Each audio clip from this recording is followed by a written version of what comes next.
Bonjour et bienvenue à tous et à toutes. Je suis Mario Gulina, heureux de partager cet enseignement biblique avec vous. Dans cette vidéo, nous allons voir le premier chapitre de la lettre aux Colossiens. Mais avant de commencer cette étude, je vous invite à mettre à votre disposition de quoi écrire au cas où vous décideriez de prendre quelques notes personnelles ainsi que les versets qui sont cités au fur et à mesure de cet enseignement. Vous êtes prêts? Eh bien, allez, c'est parti.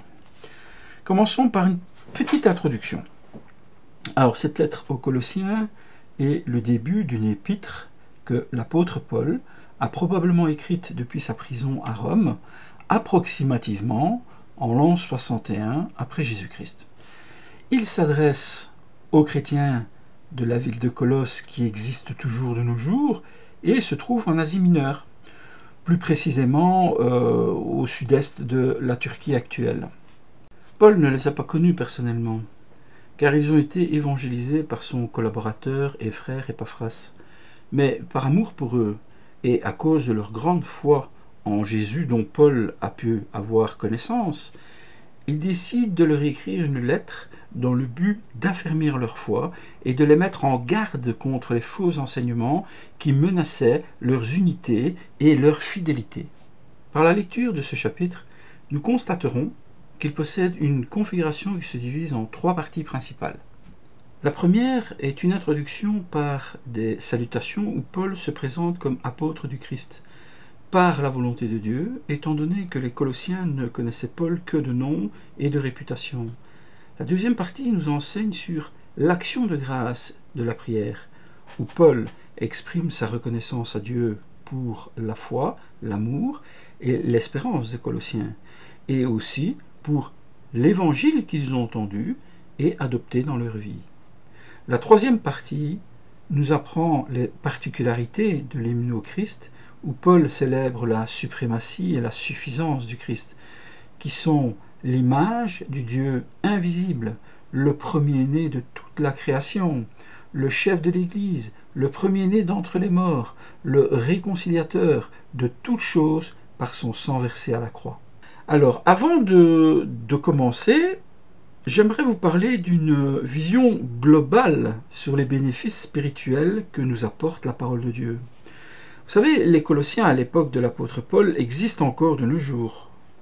Comprenez que même si nous ne sommes pas natifs de Colosse et que nous ne vivons pas en Turquie, dans cette ville, nous devons garder en tête que nous faisons partie comme eux du peuple de Dieu, avec les mêmes attributs mentaux, charnels et spirituels, ainsi que le même travail à accomplir sur notre chair, notre foi et notre cœur envers les autres. Sans oublier le plus important, nous avons besoin du même salut, qui vient du même Rédempteur, c'est-à-dire Jésus-Christ, qui s'est fait homme pour nous sauver. Eh bien, je prie notre Père Céleste pour que cet enseignement nous apporte une évolution plaisante à Dieu, une pleine connaissance de sa volonté, nous montre un exemple de sagesse, nous fasse comprendre d'abondantes révélations pour que nous puissions mieux connaître notre Créateur et que son Esprit Saint nous remplisse de son amour. Au nom de son Fils Jésus-Christ. Amen. Donc voilà, démarrons maintenant la lecture des versets 1 et 2. Ces versets nous disent « Paul, apôtre de Jésus-Christ, par la volonté de Dieu, et le frère Timothée, salue ceux qui à Colosse font partie du peuple saint par leur union avec Christ et qui sont nos fidèles frères et sœurs en lui. Que la grâce et la paix vous soient accordées par Dieu notre Père. » Donc, ce premier verset fait partie des civilités de la lettre que l'apôtre Paul a écrite aux chrétiens de la ville de Colosse. Il s'identifie comme un serviteur de Jésus et associe à ses salutations son collaborateur Timothée qui était avec lui à Rome. Ce verset nous révèle que dès le début de la lecture, nous connaissons le statut de Paul qui se présente comme apôtre du Christ, non par sa volonté, mais par celle de Dieu.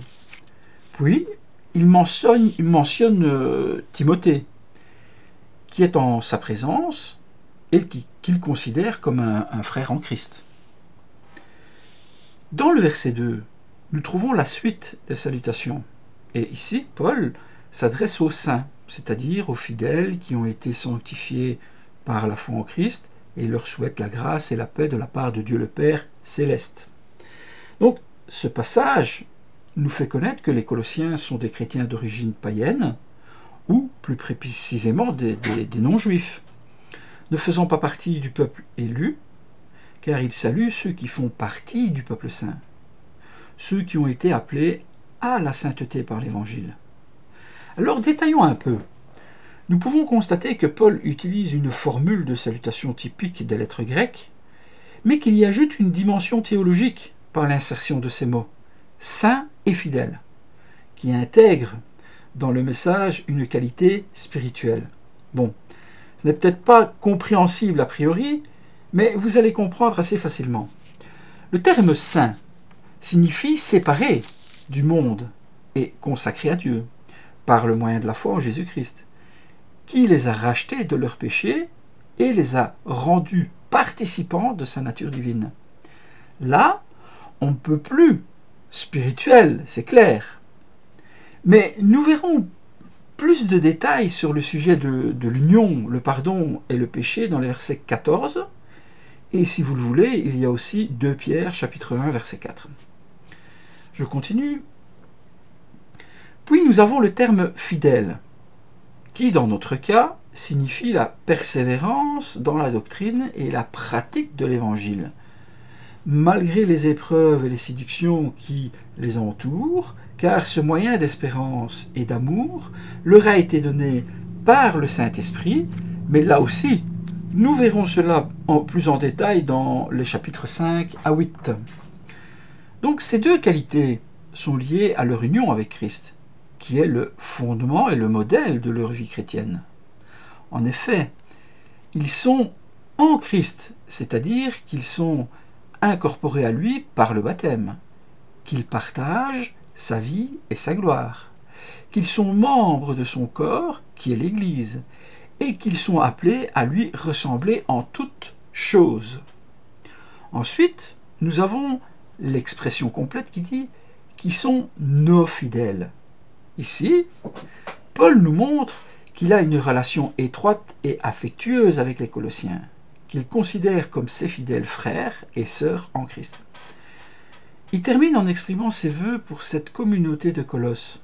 Il dit clairement que la grâce et la paix vous soient accordées, c'est-à-dire qu'ils reçoivent la faveur imméritée et la tranquillité d'esprit, par le moyen du Seigneur Jésus-Christ, qui est le médiateur entre le Père Céleste et les hommes. Quelques mots sur la grâce.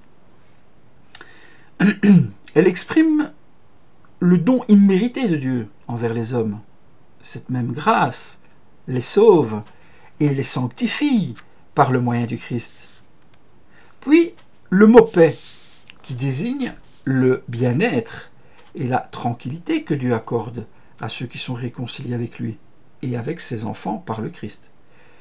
Ces 2 termes résument les bénéfices du salut en Christ. En plus, ce passage nous montre que Paul reconnaît le Père Céleste comme la source de toute grâce et de toute paix, et qu'il n'associe pas le Seigneur Jésus-Christ à lui dans cette bénédiction, contrairement à ce qu'il a fait dans d'autres lettres, comme par exemple celle aux Philippiens, dans le 1er chapitre au verset 2, où il dit « Notre Père et le Seigneur ». Cela pourrait s'expliquer par le fait que Paul veut mettre l'accent sur la divinité du Christ dans la suite de sa lettre, bien sûr, avec le but de contrer les faux enseignants qui nient sa pleine nature divine. Mais ça aussi, nous étudierons en profondeur plus loin dans les versets 15 à 20 et aussi dans le chapitre 2, dans le verset 9 de cette même lettre. Passons à présent à la lecture du verset 3 à 8. Donc là, nous lisons « Nous exprimons constamment à Dieu, le Père de notre Seigneur Jésus-Christ, notre reconnaissance à votre sujet dans nos prières pour vous. En effet, nous avons entendu parler de votre foi en Jésus-Christ et de votre amour pour tous les membres du peuple saint. Cette foi et cet amour se fondent sur ce qui fait votre espérance et que Dieu vous réserve dans les cieux. Cette espérance, vous l'avez connue par la prédication de la vérité, cet évangile qui est parvenu jusqu'à vous, comme il est aussi présent dans le monde entier, où il porte du fruit et va de progrès en progrès. Ce qui est également le cas parmi vous, depuis le jour où vous avez reçu et reconnu la grâce de Dieu dans toute sa vérité. C'est Épaphras, notre cher collaborateur, qui vous a instruit. Et, disons qu'il est un fidèle serviteur de Christ auprès de vous. Et il nous a appris quel amour d'esprit vous inspire. C'est quand même très parlant et assez riche en données. Donc, comme nous l'avons vu dans cette lecture, à partir de ce verset 3, Paul et ses collaborateurs commencent une prière de reconnaissance et d'action de grâce pour les chrétiens de la ville de Colosse.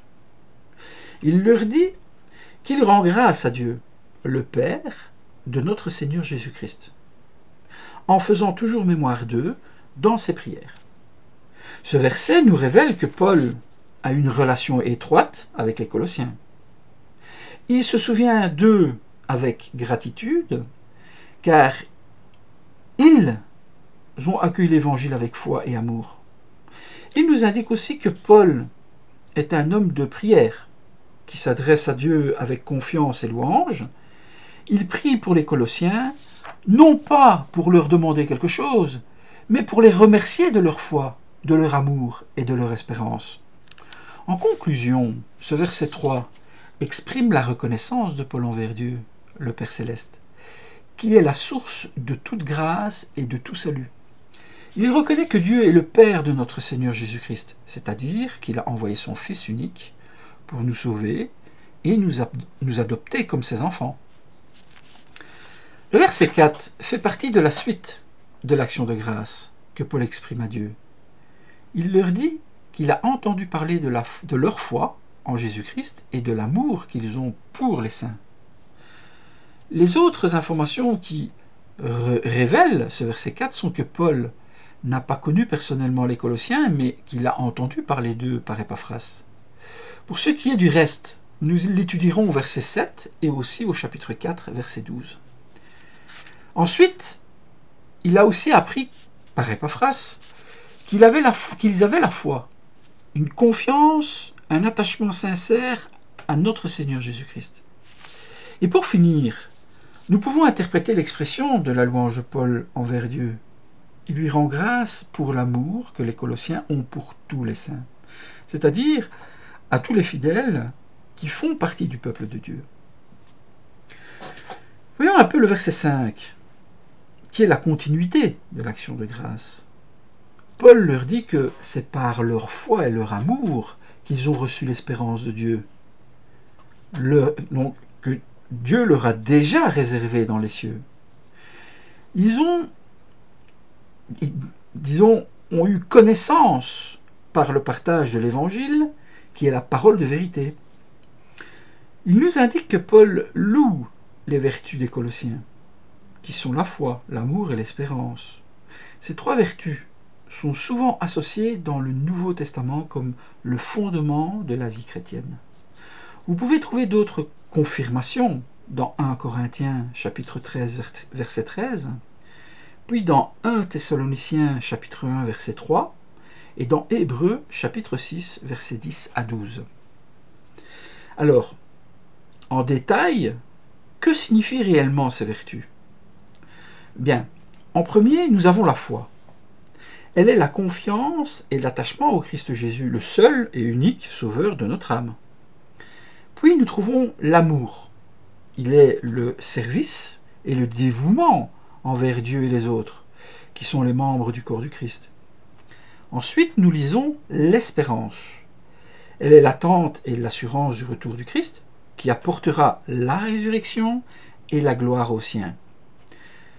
Ce verset 5 nous exprime la source de l'espérance des Colossiens, qui est la parole de vérité, c'est-à-dire l'Évangile.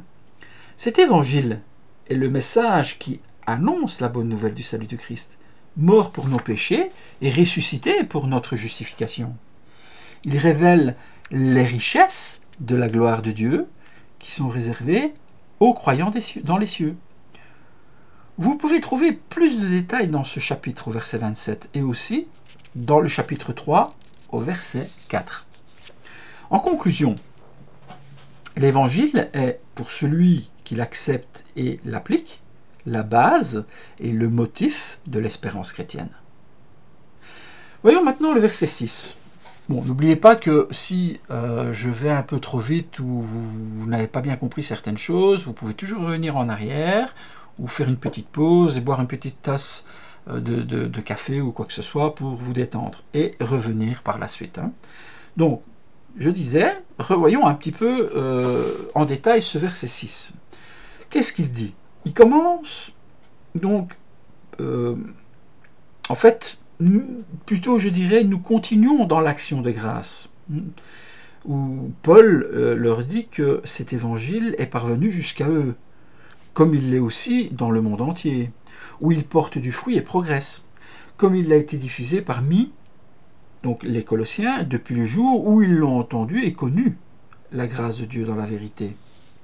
Donc ce verset nous révèle que Paul se réjouit du partage et de l'efficacité de l'Évangile, qu'est le message qui annonce la bonne nouvelle du salut en Christ.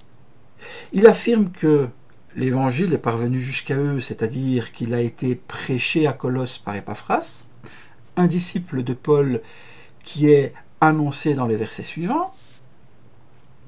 Et il ajoute que l'Évangile est aussi présent dans le monde entier, qu'il a déclaré, donc il a été, proclamé dans toutes les nations par les apôtres et les autres prédicateurs.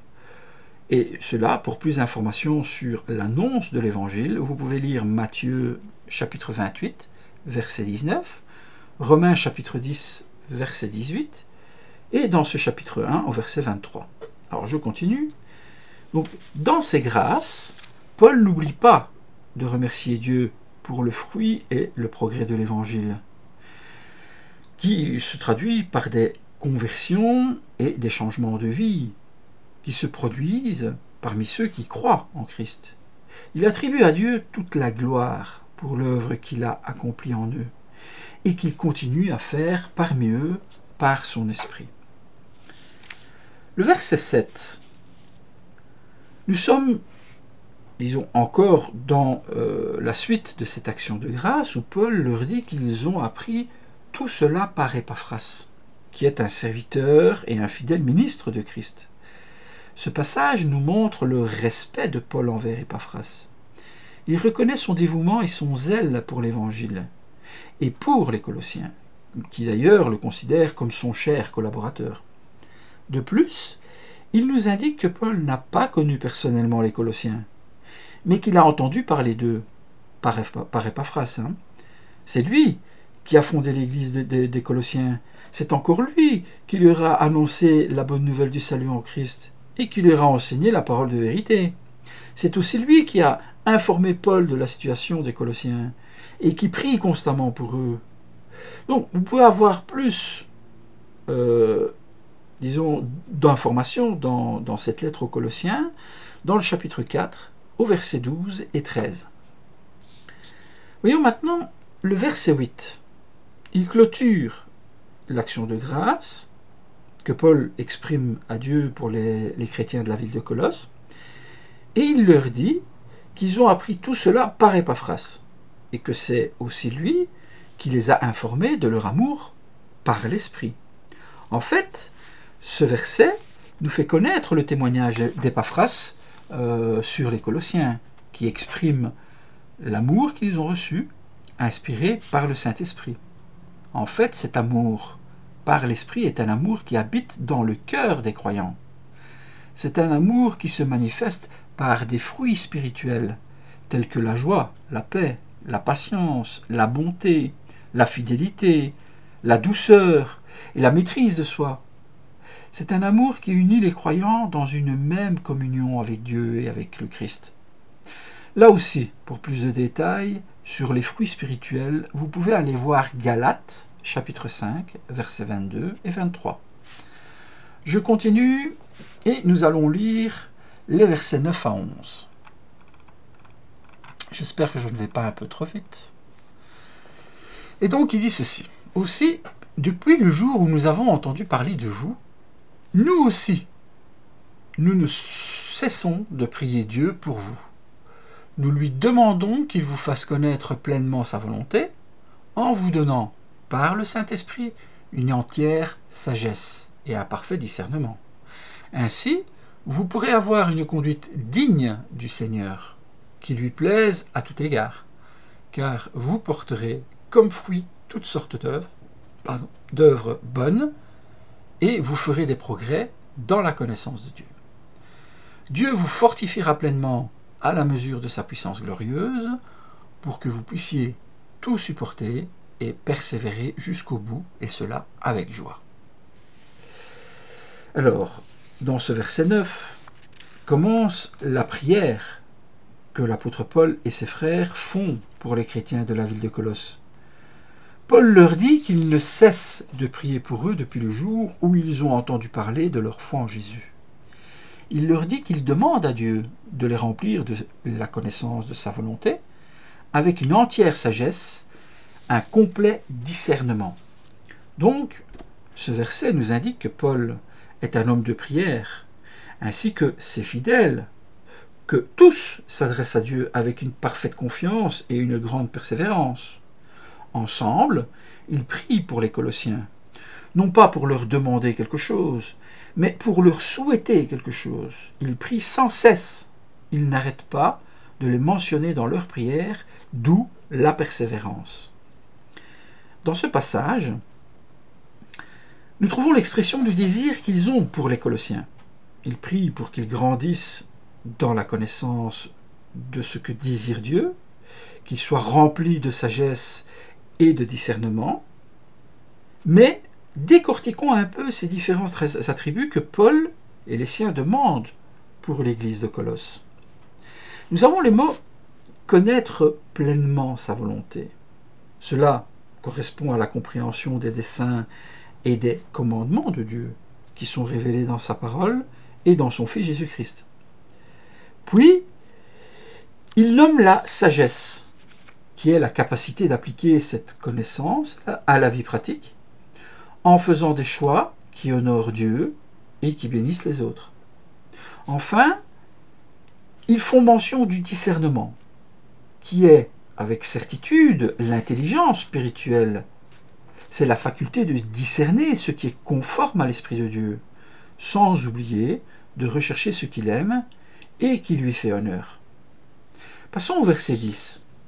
Il nous dévoile la suite de la prière que fait Paul et ses collaborateurs, j'y arriverai, pour les chrétiens de Colosse.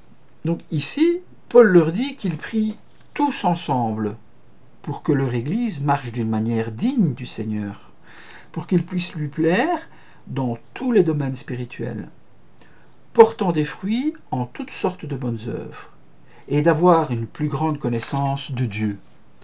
En fait, Paul exprime le désir que les Colossiens marchent d'une façon digne de Dieu. La marche est une métaphore qui désigne la conduite et le comportement des croyants dans le monde. Une marche digne du Seigneur est une marche qui reflète son caractère, sa volonté, qui honore son nom et sa gloire, qui témoigne de son amour et de sa grâce. Puis, il parle de plaire au Seigneur à tout égard. Pour cela, il faut accomplir deux choses. Porter du fruit dans le panel des œuvres de la foi et progresser dans la connaissance de Dieu. Ces paroles nous font comprendre que Paul et ses fidèles prient dans le but qu'ils arrivent à atteindre ces deux objectifs spirituels. Voyons en détail la signification des mots que Paul et ses compagnons utilisent dans leur prière. Commençons par le fruit. Ils sont le résultat visible et concret de la vie chrétienne des croyants. Il se constate par la présence et l'action du Saint-Esprit dans leur cœur, et se voit à travers l'attitude qu'ils manifestent. Les bonnes œuvres signifient les actions qui sont conformes à la volonté de Dieu et qui bénéficient aux autres. Cela exprime qu'il faut être utile et productif dans tous les domaines de la vie, familial, social, professionnel, ecclésial et même spirituel, d'autant plus spirituel. La connaissance de Dieu est le moyen que Paul demande pour eux dans la prière. Cela signifie qu'ils croissent dans la connaissance de Dieu. Elle est la compréhension des vérités révélées par Dieu dans sa parole et dans son Fils Jésus-Christ. Progresser dans la connaissance de Dieu. Là, par contre, ça signifie d'approfondir sa relation avec Dieu, de découvrir ses richesses et ses mystères, ainsi que d'exprimer sa puissance et sa volonté. Continuons avec le verset 11. Il fait toujours partie de la prière d'action de grâce et d'intercession que Paul et ses frères adressent aux chrétiens de Colosse. Donc une ville où il n'a jamais été personnellement, entre parenthèses, mais où il a envoyé son collaborateur Épaphras. Donc cette prière est toujours axée sur le remerciement à Dieu pour la foi, l'amour et l'espérance des Colossiens, qui ont connu et reçu l'évangile par Épaphras, mais dans les faits, ce verset exprime le désir de Paul pour que les Colossiens soient fortifiés par la puissance glorieuse de Dieu, qui leur donne de la persévérance, ainsi que la patience dans les épreuves et le pouvoir de les surmonter avec joie. Cela nous montre que Paul reconnaît que la vie chrétienne n'est pas facile, mais qu'elle demande de la force, de la constance et de l'endurance face aux difficultés et aux oppositions. Il affirme aussi que cette force ne vient pas de l'homme, mais de Dieu qui agit par son esprit dans le cœur des croyants. Il souligne enfin que cette force s'accompagne d'une joie profonde qui ne dépend pas des circonstances extérieures, mais de la relation intime que nous avons avec Dieu à travers son Fils, notre Seigneur Jésus-Christ. Lisons maintenant les versets 12 à 14. Alors, 12... Voilà. Vous exprimez votre reconnaissance au Père qui vous a rendu capable d'avoir part à l'héritage qu'il réserve dans la lumière aux membres de son peuple saint, car il nous a arrachés au pouvoir des ténèbres et nous a fait passer dans le royaume de son Fils bien-aimé. Étant unis à lui, nous sommes délivrés car nous avons reçu le pardon des péchés. Alors, voyons un petit peu ce verset 12. Bon, déjà, il est la suite du verset 11, où ici Paul les invite à rendre grâce au Père qui les a rendus capables d'avoir part à l'héritage des saints dans la lumière. Ce verset montre que Paul reconnaît que le salut des croyants est un don de Dieu, qu'il les a choisis, sanctifiés et aimés. Donc, il les exhorte à être reconnaissants envers Dieu, qui leur donne l'accès à l'héritage des saints, qui reflète cette part de gloire et de vie éternelle qu'il a promis à ses enfants. Il emploie le terme « lumière » pour désigner la splendeur et la sainteté de Dieu, qui se manifeste en Jésus-Christ. L'image du Dieu invisible à laquelle les croyants seront en présence pour l'éternité. Ce passage révèle la grandeur de l'amour de Dieu pour les hommes, qui les appelle à entrer dans sa communion et à participer à sa nature divine. Il souligne aussi la responsabilité des croyants, qui doivent vivre d'une manière digne de leur vocation et témoigner de leur foi par leurs actes. Analysons la suite dans le verset 13. Ici, Paul commence l'hymne christologique, où il cite le Christ pour l'exalter, donc exalter sa grandeur, donc sa suprématie, en spécifiant qu'il est aussi le centre et le but de toute la création et de toute l'histoire. Paul décrit l'œuvre du salut que Dieu a accomplie en faveur des croyants, en les arrachant au pouvoir des ténèbres et en les faisant passer dans la lumière. Alors, le pouvoir des ténèbres représente la domination du péché, de la mort et du diable, qui aveugle et asservissent les hommes loin de Dieu. Paul leur rappelle qu'ils ont été délivrés de cette puissance des ténèbres et transportés dans le royaume de Dieu, qui est la source de la rédemption et du pardon. Puis, Paul utilise la métaphore passé pour exprimer le terme de transport, qui signifie un changement radical de situation que Dieu opère par sa puissance, en faisant aller les croyants d'un état d'obscurité à un état de lumière, d'un état d'hostilité à un état d'amour. Ensuite, nous devons comprendre que le royaume est le domaine où règne le Christ, qui est à l'image du Dieu invisible, le premier-né de toute créature, le créateur et le réconciliateur de toutes choses. Pour terminer, Paul mentionne le Fils de Dieu bien-aimé. Il le qualifie de bien-aimé, pour souligner l'affection et la communion qui existent entre le Père et le Fils dans la Trinité. C'est par amour pour les hommes que le Père a envoyé son Fils unique dans le monde, pour qu'il meure sur la croix et qu'il soit ressuscité des morts, afin de nous offrir la rédemption et le pardon des péchés par la foi en lui. En conclusion, ce verset révèle la grandeur du plan de salut que Dieu a conçu avant même la fondation du monde, et qu'il a réalisé en Jésus-Christ, son Fils bien-aimé. Il nous invite à reconnaître la grâce et la gloire dont nous sommes comblés en lui, et à lui rendre grâce de tout notre cœur. Passons à la suite dans le verset 14, où Paul décrit l'union à Christ, c'est-à-dire l'œuvre de salut que Jésus a accomplie en faveur des croyants, pour les arracher au pouvoir des ténèbres. Il nous explique que c'est en ce Fils, qui est Jésus-Christ, que nous avons la rédemption, le rachat de nos péchés par son sang versé à la croix. Paul utilise le terme de délivrance pour exprimer la libération radicale que Dieu opère sur sa grâce, en brisant les chaînes du mal et en ouvrant la voie de la vie éternelle par le paiement d'un prix. Il ajoute que cette rédemption implique la rémission des péchés, c'est-à-dire le pardon et l'effacement de nos fautes devant le Père Céleste. Qu'est-ce que le péché ? Il est ce qui nous sépare de Dieu, nous rend coupables et nous condamne devant lui. Et qu'est-ce que le pardon ? Lui, au contraire, c'est ce qui nous réconcilie avec Dieu et nous rend justes et acceptables devant lui.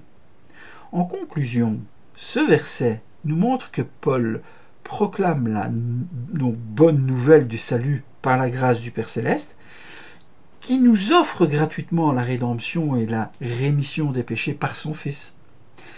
Il nous invite à reconnaître le don inestimable qu'il nous a fait en Jésus-Christ et à lui rendre grâce de tout notre cœur à travers son Fils, car pour aller au Père, il faut inévitablement passer par le Fils.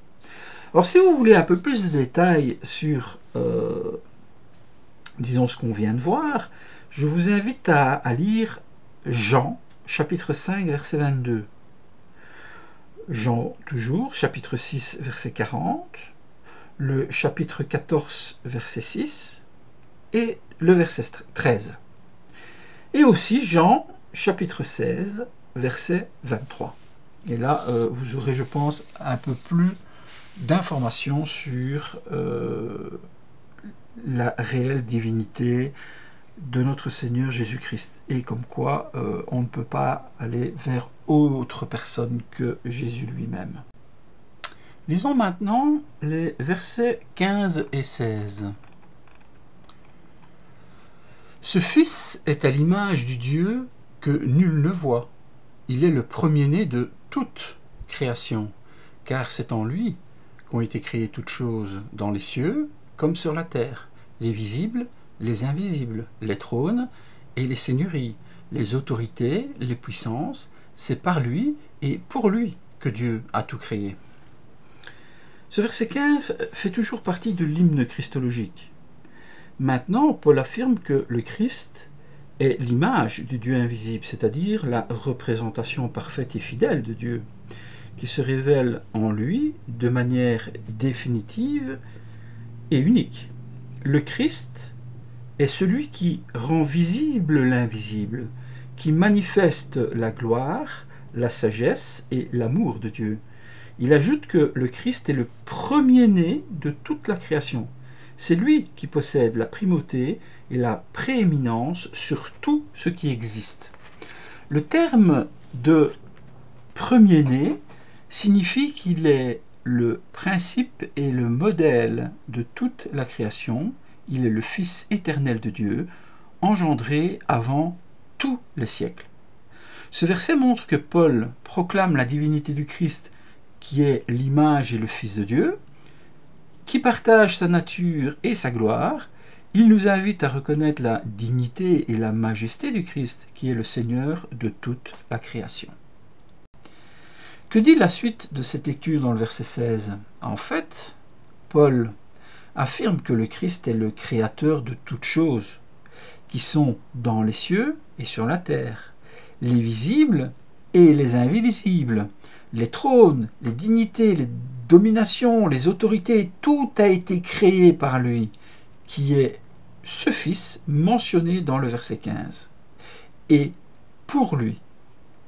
Donc il utilise le terme de création pour exprimer l'idée d'une origine, d'une dépendance absolue. Tout ce qui existe provient du Christ, qui est le Fils éternel de Dieu, engendré avant tout ce qui peut exister et tout ce qui existe et subsiste par le Christ, qui est le Seigneur souverain de l'univers. Tout ce qui existe tend vers le Christ, qui est le but ultime de l'histoire humaine. Il désigne les choses visibles et les choses invisibles, pour montrer que le Christ est le créateur non seulement du monde matériel, mais aussi du monde spirituel. Il énumère les différentes catégories d'êtres angéliques pour montrer que le Christ est le créateur et le maître de toutes les puissances célestes, quelles qu'elles soient, bonnes ou mauvaises. En somme, ce verset nous montre que Paul proclame la souveraineté universelle du Christ, qui est le créateur et le Seigneur de toutes choses. Il nous invite à reconnaître la sagesse et la puissance du Christ, qui est l'alpha et l'oméga de toute réalité connue et inconnue. Lisons à présent les versets 17 à 20. Alors, il est lui-même bien avant toute chose, et tout subsiste en lui. Il est lui-même la tête de son corps, qui est l'Église. Ce Fils est le commencement, le premier-né de tous ceux qui sont morts, afin que toute chose, il est le premier rang. Car c'est en lui que Dieu a désiré que toute plénitude ait sa demeure, et c'est par lui qu'il a voulu réconcilier avec lui-même l'univers tout entier, ce qui est sur la terre et ce qui est au ciel, en instaurant la paix par le sang que son Fils a versé sur la croix. Alors, ce verset 17, en fait, il est très explicite. Je précise que cette information se trouve dans toutes les Bibles de toutes générations confondues. Donc, écoutez bien. Paul affirme que le Christ est avant toute chose et que toute chose subsiste en lui. Cela signifie qu'il est éternel, qu'il n'a pas été créé comme une quelconque matière, mais qu'il est le Fils éternel de Dieu, engendré par le Père céleste lui-même, et bien avant toute chose matérielle, comme le ciel et la terre. Cela signifie aussi qu'il est le soutien, le principe et le but de toute réalité, qu'il est qu'il maintient par sa parole puissante et qu'il conduit vers son dessein. Donc, ce verset nous montre, comme dans le verset 16, que Jésus est divin et le souverain universel, qu'il est à l'image de Dieu et qu'il est le Créateur et le Seigneur de toutes choses. Donc, Jésus a sans aucune équivoque le titre de Dieu. Pour plus d'informations à ce sujet, je vous invite à lire Ésaïe, le chapitre 9, verset 5. Le verset 18, lui, fait partie du 17. Ici, Paul affirme que le Christ est la tête du corps de l'Église, qu'il est le chef, le guide et le protecteur de tous les croyants qui forment son peuple. Il est celui qui donne la vie, l'unité et la croissance à son corps, qui est aussi son instrument de témoignage et de service dans le monde. Donc il ajoute que le Christ est le commencement, le premier-né d'entre les morts, afin d'être en tout le premier. Cela signifie qu'il est à l'origine et le modèle de la nouvelle création, et qu'il a inauguré par sa résurrection. Il est le premier-né à être sorti du tombeau, avec un corps glorieux, et il a ouvert la voie à tous ceux qui croient en lui. Il est le premier en dignité et en autorité sur toute la création, qu'elle soit visible ou invisible. Nous constatons dans ce verset que Paul proclame la souveraineté universelle du Christ, qui est le chef et le Seigneur de l'Église, ainsi que tout ce qui existe. Il nous invite à reconnaître la gloire et la primauté du Christ, qui est le Fils bien-aimé du Père Céleste. Dans le verset 19, qui est la continuité du verset 18, Paul affirme que le Christ est la plénitude de Dieu. En fait, il possède et manifeste toute la perfection et la richesse de Dieu. Il partage sa nature, sa gloire, et il est l'image du Dieu invisible, qui révèle sa sagesse et son amour. Nous pouvons en déduire que le Fils est une photocopie identique de l'Esprit de son Père, d'où le fait que celui qui a vu le Fils a vu par lui le Père Céleste. C'est une anecdote que vous pouvez trouver dans Jean, chapitre 14, au verset 9. Il ajoute que Dieu a désiré. Ceci signifie que c'est le bon plaisir du Père que toute plénitude habite en lui. C'est-à-dire que c'est la volonté souveraine et aimante de Dieu que le Christ soit la fondation et le sommet de tout ce qui existe. Car c'est incontestablement par Christ et pour Christ que tout a été créé. Et c'est en lui que tout subsiste. En conclusion, ce passage nous montre que Paul proclame la divinité et la souveraineté universelle du Christ, qui est le Créateur et le Seigneur de toutes choses, et est l'image parfaite du Père Céleste. Dans le verset 20, nous arrivons vers la fin de l'hymne christologique de Paul, où il affirme que le Christ est le réconciliateur de toutes choses, c'est-à-dire qu'il est celui qui restaure la paix et l'harmonie entre Dieu et sa création, qui était rompue par le péché. Il ajoute que cette réconciliation, elle s'est faite par le sang versé à la croix, c'est-à-dire par le sacrifice de Christ, qui a offert sa vie pour expier nos péchés et nous racheter de la mort. C'est par sa mort et sa résurrection qu'il a vaincu les puissances du mal et qu'il a ouvert la voie du salut. Il précise que ce renouement concerne toutes les choses qui sont sur la terre et dans les cieux, c'est-à-dire qu'il a une portée universelle. Il englobe non seulement les hommes, mais aussi les anges, les animaux, les plantes et tous les éléments. Il implique non seulement le pardon des péchés, mais aussi la guérison des blessures, la restauration de l'ordre et de la nature. Ces versets nous montrent que Paul proclame l'œuvre du salut que Dieu a accomplie en faveur de toute sa création par son Fils bien-aimé.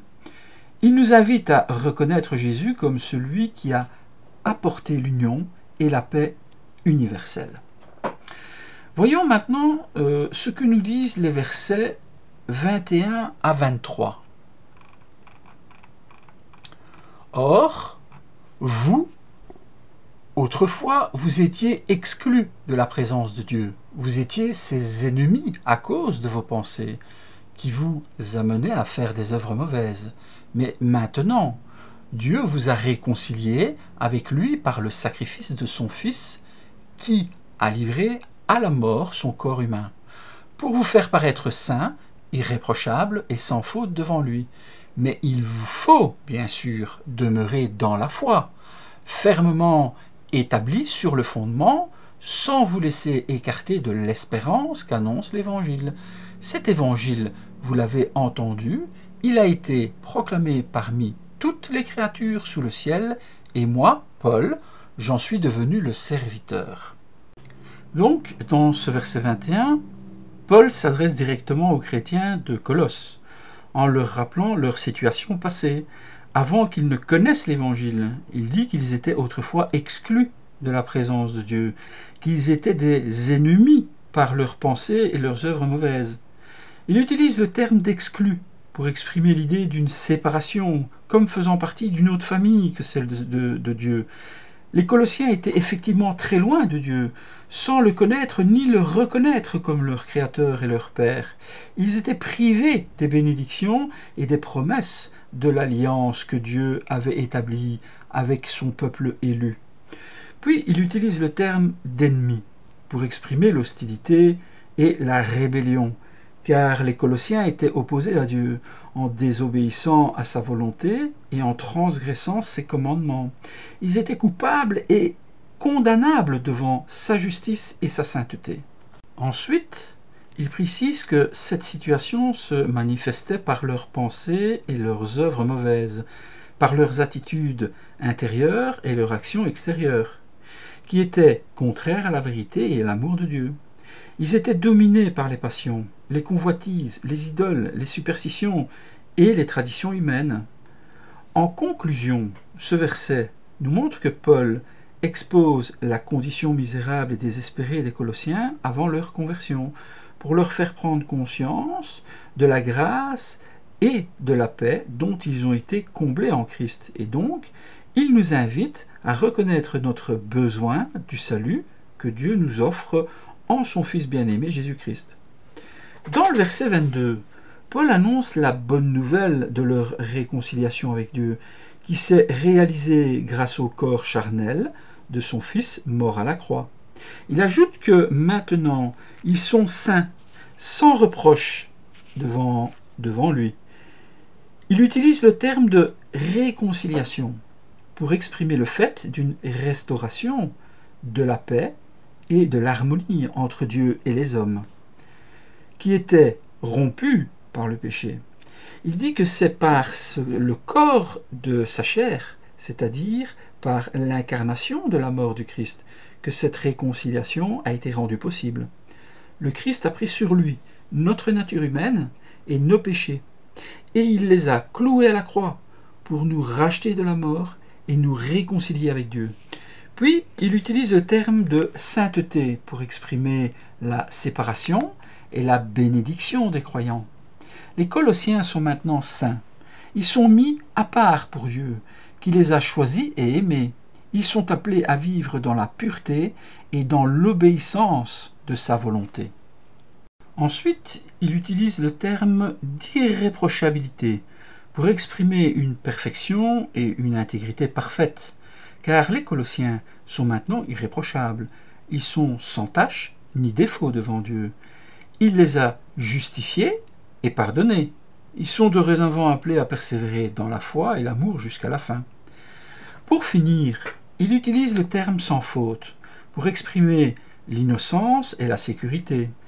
Les Colossiens sont ainsi sans reproche, ils sont sans accusation ni condamnation devant Dieu. Il les a adoptés et sauvés. Maintenant, ils sont appelés à espérer dans la gloire et la vie éternelle que Dieu leur réserve. En conclusion, ce verset nous montre que Paul annonce aux Colossiens la rédemption que Dieu leur a offerte en son Fils bien-aimé. Il nous invite à reconnaître Jésus comme étant le conciliateur et que, grâce à lui, nous sommes comblés de toute espérance de salut devant Dieu.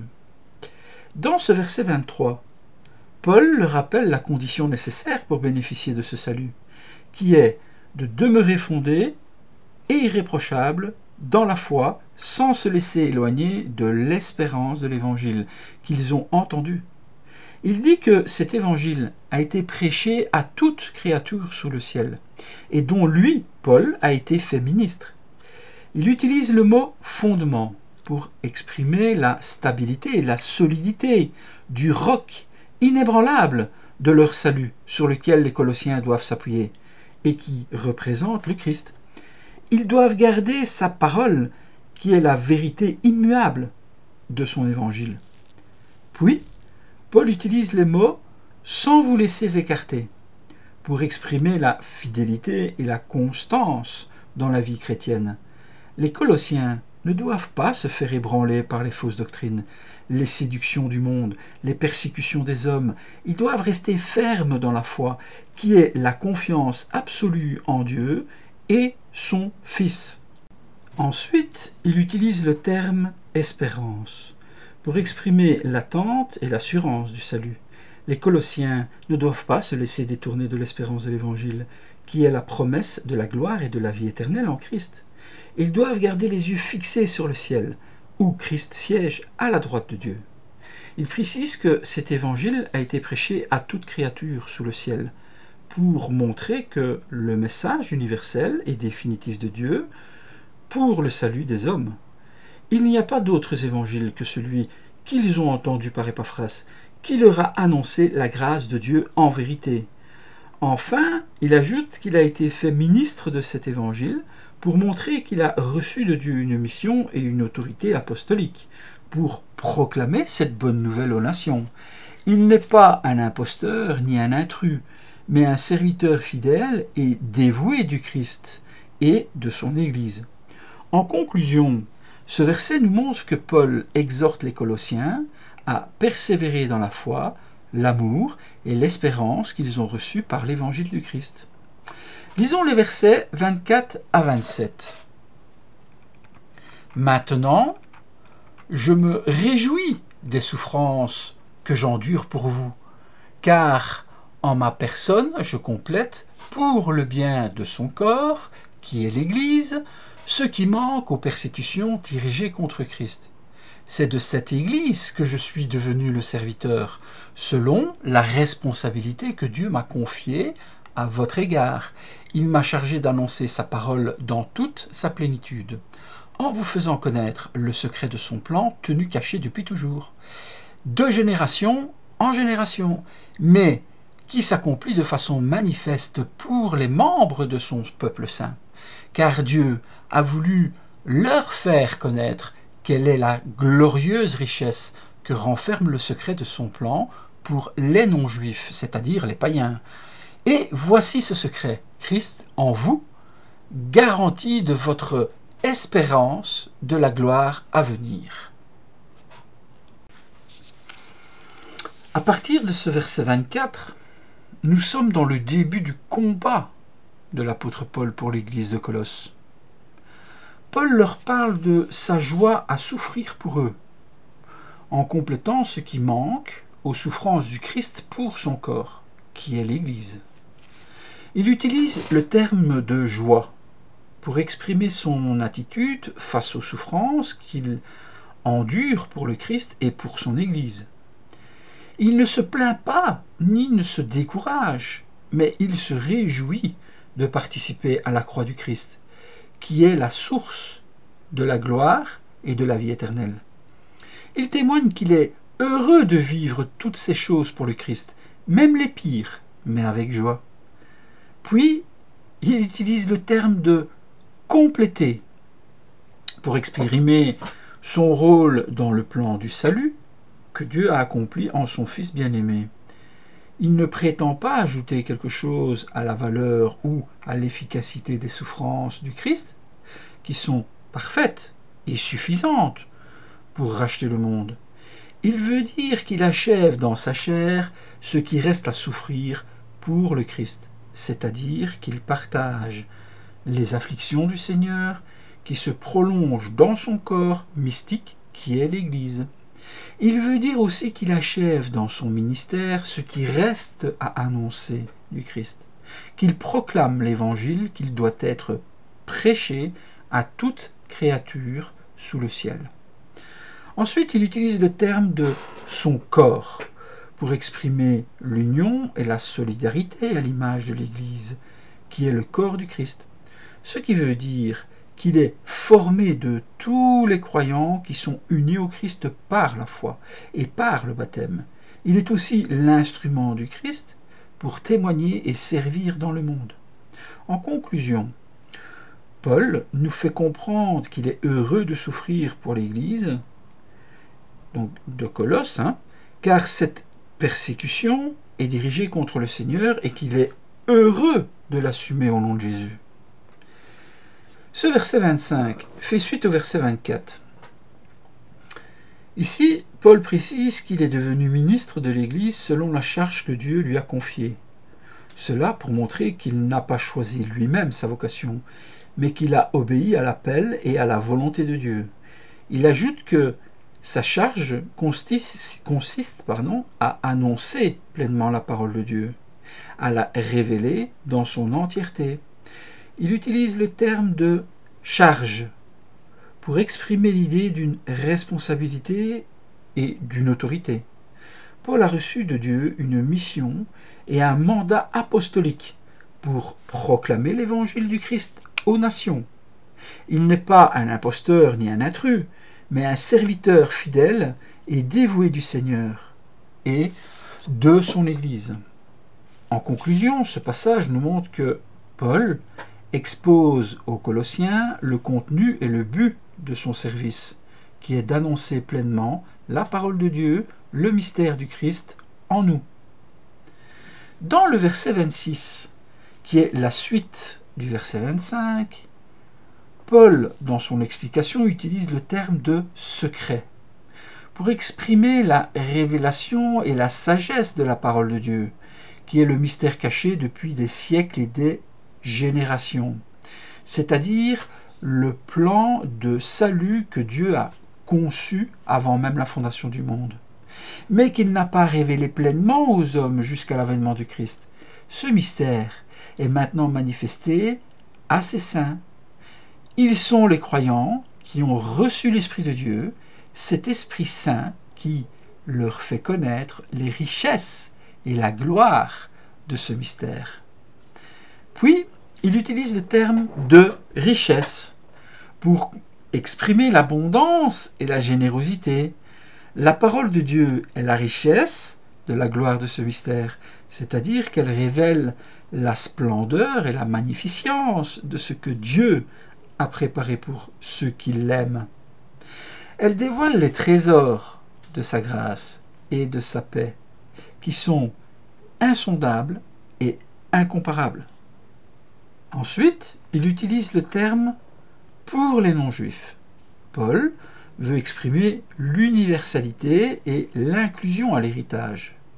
La parole de Dieu est la richesse de la gloire de ce mystère parmi les païens, c'est-à-dire qu'elle n'est pas réservée à un peuple ou à une nation particulière, mais qu'elle est offerte à tous les hommes, sans distinction de race, de langue ou de culte. Elle annonce que Dieu veut sauver tous les hommes et qu'il les appelle à entrer dans son royaume. En conclusion, ce verset nous montre que le secret du salut qui était caché au monde durant des siècles est maintenant accompli et révélé d'une manière manifeste par le nom de Jésus à tous ses saints enfants. Le verset 27 fait suite au 26. Ici, Paul explique que Dieu a voulu faire connaître son mystère parmi les païens. Il utilise le terme « vouloir » pour exprimer la volonté et le dessein de Dieu qui a voulu leur faire connaître la richesse glorieuse de ce mystère. Il a décidé et préparé de leur révéler la splendeur et la magnificence de son plan de salut.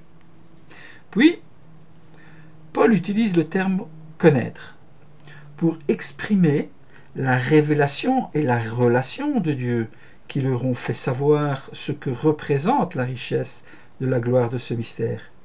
Il leur a fait découvrir et expérimenter la grâce et la paix dont ils sont comblés en Christ, qui habitent dans leur cœur par la foi.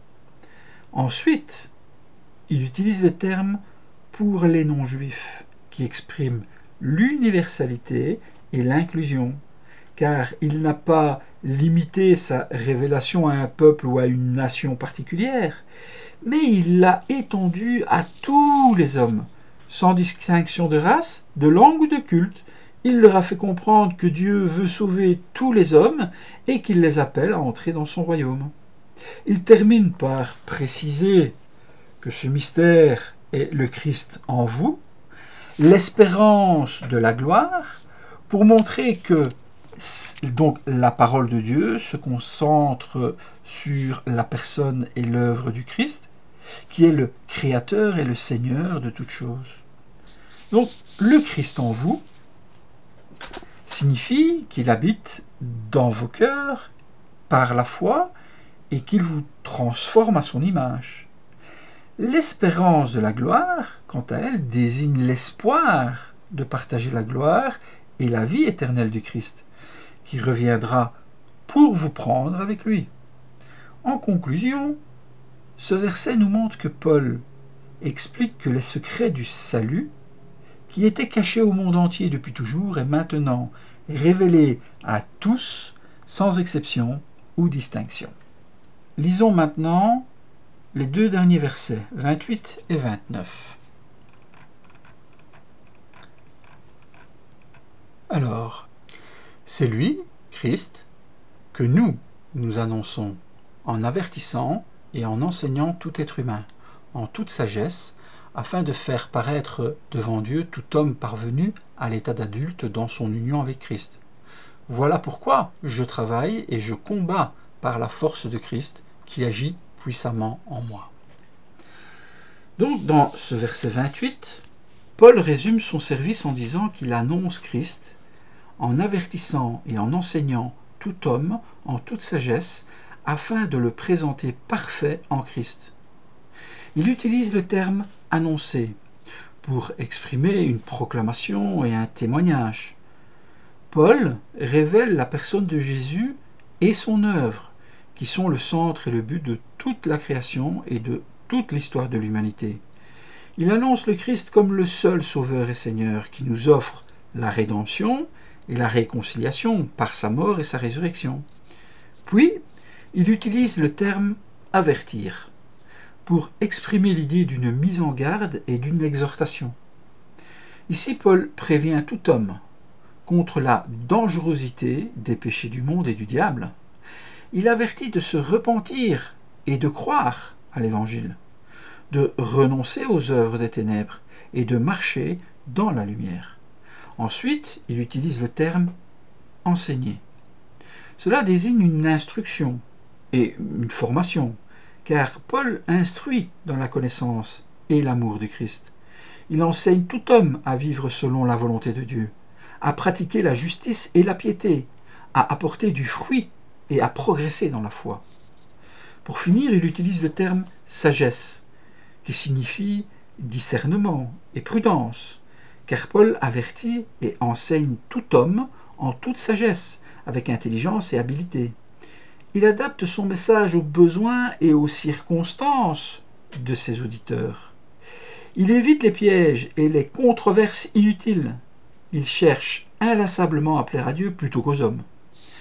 Il précise que son but est de présenter tout homme parfait en Christ pour montrer que son service vise à conduire les hommes à la maturité spirituelle et à la sainteté. Il veut présenter tous les hommes.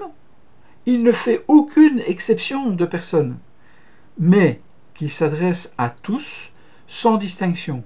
Il veut présenter tout homme parfait, sans tache ni défaut devant Dieu. Il veut présenter tout homme parfait en Christ, conforme à l'image du Christ, qui est le modèle et le but de toute la création. En conclusion, ce verset, il nous montre que Paul résume aux Colossiens le contenu et le but de son service. qui est d'annoncer pleinement le Christ en eux, qui est l'espérance de la gloire. Dans ce verset 29 maintenant, qui fait suite au 28 et clôture ce chapitre, Paul insiste sur l'effort et l'énergie qu'il déploie pour accomplir sa mission en disant qu'il travaille à cela, en combattant avec force par la puissance de Christ et qui agit fortement en lui. Il utilise le terme « travailler » pour exprimer l'engagement et un dévouement sans condition, car Paul s'investit avec zèle et passion dans son ministère. Il ne mélange pas sa peine ni son temps pour annoncer le Christ et former les croyants. Puis, il utilise le terme « combattre » pour exprimer l'idée d'une lutte et d'une résistance, car Paul combat avec sa force. Il fait face aux difficultés et aux oppositions qui entravent son service. Il ne se laisse pas décourager ni intimider par les persécutions, les calomnies ou les faux frères. Ensuite, il utilise le terme « puissance », qui signifie la capacité et l'efficacité, parce que Paul combat selon la puissance de Christ, qui agit puissamment en lui. Il veut dire par là qu'il ne compte pas sur ses propres forces, mais sur celles du Seigneur, qui lui donne la grâce et le courage nécessaires. Il reconnaît que c'est aussi Jésus qui opère en lui des signes et des prodiges qui accompagnent sa prédication. En conclusion, ce verset nous montre que Paul insiste auprès des Colossiens sur l'effort et l'énergie qu'il déploie pour accomplir sa mission, qui est d'annoncer pleinement le Christ en eux. Il nous invite à reconnaître la grâce et la paix dont nous sommes comblés en lui et à lui rendre grâce de tout notre cœur. En résumé, ce chapitre nous introduit au thème central de la lettre, qui est la personne et l'œuvre de Christ, le Fils de Dieu, le Créateur et le Sauveur de toutes choses.